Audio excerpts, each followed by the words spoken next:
Hey guys, it's me, it's Jess. I'm out on my balcony. It's really nice out today.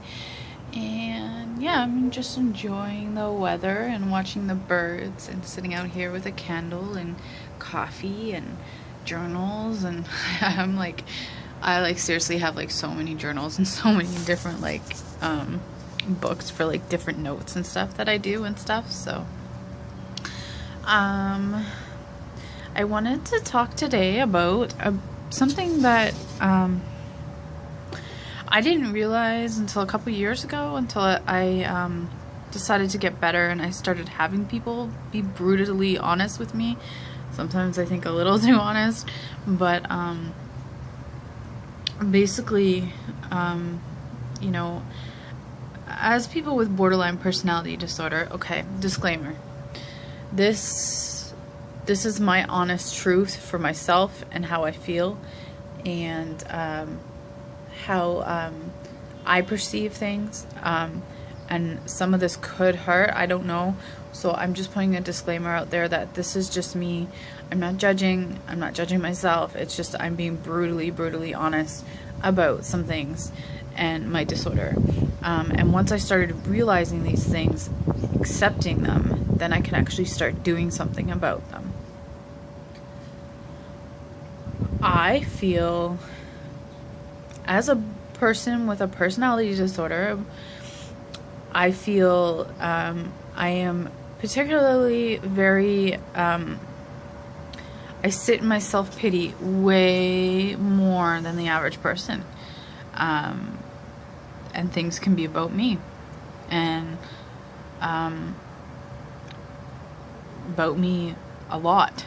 And I have expected over the years things just to be about me. And never really considered over the years that, I have other family members. I have a common law, and that maybe my selfishness and self-centeredness has an effect on them. To consider how that affects them. I know this is going to be really hard for you guys. I don't know. I think some of you might have a hard time with it, but this is my view, and this is what helps me keep working on myself. I believe I have been in the past. I have expected to be the center of the entire universe. And I had all these expectations on people and expect people to talk to me for like 4 hours about my issue and just go on and on and on. Or, all about me. No, I want this, I want that. Oh, it doesn't matter what that person wants. Just my needs. And yeah, note, there are my needs, and they're there for a reason, but we also don't want to be getting needs from people and draining other people around us. I think when it comes to making relationships and friendships, I think at first, our first kind of like how we go about it can make a huge difference on it. I've met people with similar issues, and it has been so draining just meeting them and talking to them. And so I'm trying to learn from that to try not to be so draining or needy, as some people would say, which is actually not a terrible thing. It's just the way you go about it. In healthy ways. I believe we are more prone to being more self-centered and sitting in our self-pity. And I think it is a very important aspect to our relationships, because people are not going to want to make a friend with you or invest a lot of time with you if you're completely talking about yourself all the time, or you're trying to get your needs met. And every relationship goes two ways. So you want to, for me, I'm working on trying to have it two ways. But just the other day, and I have a sip of coffee. Wonder Woman. I'm kind of obsessed with her lately. Even just a while ago, I had some issues going on, and I was just sitting and I was talking, and I couldn't stop talking about them. I was obsession for like 3 hours, just talking and talking and talking, and Steve kind of stopped listening, I guess, and I'm like, what's wrong? And he's like, I'm drained. He's like, I can't talk about this anymore, I'm drained. I didn't take offense to that. I took it as he's telling me and setting boundaries and saying that's enough. I can't do this right now. I need to take care of myself by kind of like not listening, you know? I mean, I was talking about it for 3 hours. Like, I don't need to talk for, you know. I try not to talk about my issues with other people too much or too many people. And the best thing for me to do is kind of, all right, that's what it is. This is my thoughts right now, and move on with your day and do something else. I can sit in my self-pity still, like, a lot. It's very, very difficult. I think the longer we sit in self-pity, the harder it is to get out of it.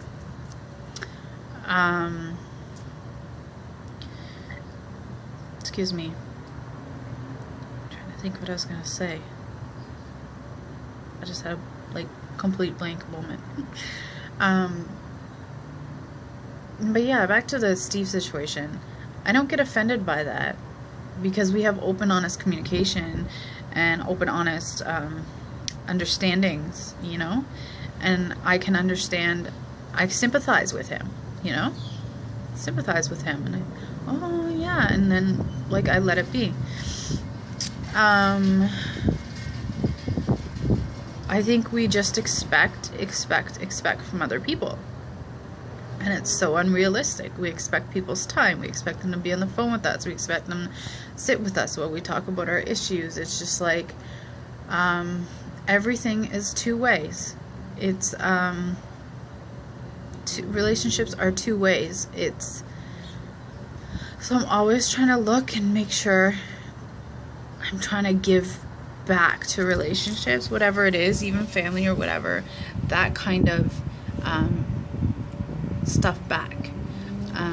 It's not always like that. It's not always perfect. Usually I can get the feel, now that I've become more and more aware in my intuition, I can get the feel if a relationship is two-wayed. I can kind of feel that understanding, that almost like a trust. Like it's like I could just feel it. I could feel a friendship. Like I can start to feel all these things with my intuition. Like basically, to me, sometimes getting better is like finding our intuition and like figuring that out too. And I can just feel a lot of things, like positive things and things about me. I can feel, you know, if I go up and I meet someone the first time, I can feel like walls go up of fear, you know, and they could drop, and then I can meet that person again and not so much, and then the next time, yeah, like I can start to feel I know, I'm starting to like automatically know when I'm fearing something, and then I try to look at it right away. But anyways, I think I got off topic. Yeah, I just wanted to talk about that. I put that out there, something to think about maybe for yourself or whatever, is that, you know, yeah, we've had pretty selfish moments, and we've had pretty self-pity moments, and yeah, it's something that something I'm trying to work on. And relationships seem to go a lot better when they're two-wayed. So and that can be like heavy in so many ways in a relationship too, you know. So I did have some notes of things I wanted to talk about. Basically just like learning to get out of your selfishness or yourself. Sitting and thinking about our thoughts, that's not helpful to me. It makes it worse. Talking about issues over and over doesn't help me. It makes it worse. And yeah, and then you just obsess and you obsess. So I wanted to talk about a bit about I have some more Wonder Woman. I wanted to talk some more about dependence on people. I hated being alone, like physically. I mean, I could not stand it before, and I couldn't deal with it. And over the years, the last 2 years, I've learned to like being alone with myself. I have good times alone. I focus on myself. I sit in meditation and I'm just alone. Because here's the thing, guys. Doctors can help us. Friends can help us. Peers can help us. Family can help us. But the thing is, we're the only person who can actually change things and do things. And the answers are kind of inside us. Like, these are just ways to get inside ourselves. So, like, every so often I just sit there with myself and, like, my problem, like, not my problem, but, like, myself is where I'm going to get better. It's not going to be around people all the time or on the internet all the time or social media. It's going to be when I am sitting with myself and I start to learn about myself, start to develop a relationship with myself, start to love myself. I'm starting to feel myself, starting to love myself, and all this kind of stuff. Because it's, you know, trust, you know, want to talk about trust. I believe trust is, yeah, you can try and trust someone, but if you don't trust yourself, you're not going to trust someone, in my opinion. And you probably don't trust yourself because you've probably allowed things to happen in your life and people to maybe take advantage, or people this or that, or like, you don't trust yourself. Like, when I started in recovery 2 years ago, I did not trust myself at all. So what I did was I kept relying on all these people's opinions and people pleasing and stuff like that, because I simply didn't trust myself. And I've started to learn to trust myself to make decisions. Even if I fuck up, I'm still making them myself, you know? There's no, like, I still like, I still bounce off ideas with people, but I have to make sure I don't go too far with that, because people's opinions are people's thoughts.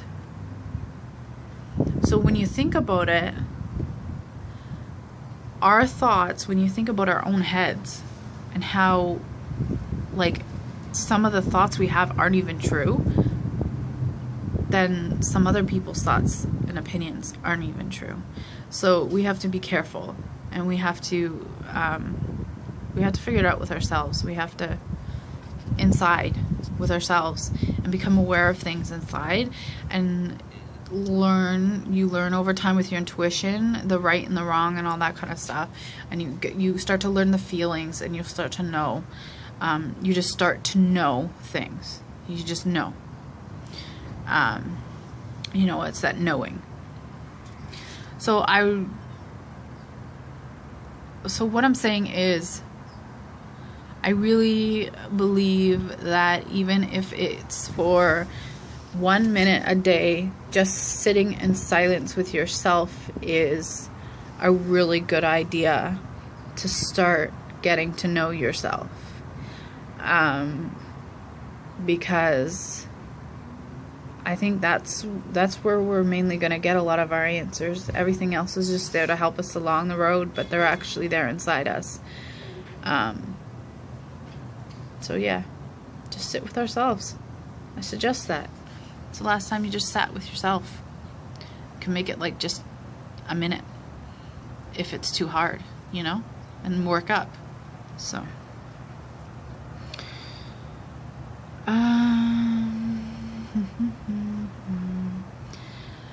and then also I wanted to talk a bit about the higher power thing. Sorry, I'm like really uncomfortable. The higher power thing. Like I've been talking, it's important for ourselves to not rely on other people to always be there, because there's times where people that you trust are just not there because they're busy, because they're living their lives, because they're doing things, you know, and we're happy for them. But starting to learn skills on your own and do them on your own and spend time alone, including with a higher power. And a higher power can be anything. It can be anything that you desire, anything that helps you. It can be angels, it can be the creator, it can be energy, it can be like the earth, it can be nature, it can be like so many things. God, you could call it God if you want. Goddess, like it can be anything you want, but it's something that's there even when you're by yourself. So you're technically not alone. It's there to help you when you're by yourself. You know, you may physically be by yourself, but there's something else there. So connect to it somehow. Figure it out. How do I have this thing help me through all this, you know? So then when we can't always rely on people to make decisions for us or anything like that. So, you know, learn how to do the higher power thing, the higher self. The higher self is another word you can use. There's so many things. So, anyways, that was a long video. This is a complete ramble. I've never done a video like this before, so let me know what you guys think. I'm literally just going through a bunch of topics. Looks like I'm at like 17 minutes, so I should go, and my phone battery's gonna die, but I should go. I'm gonna sit here and enjoy nature, and yeah, it's a good day, guys. It's a good day.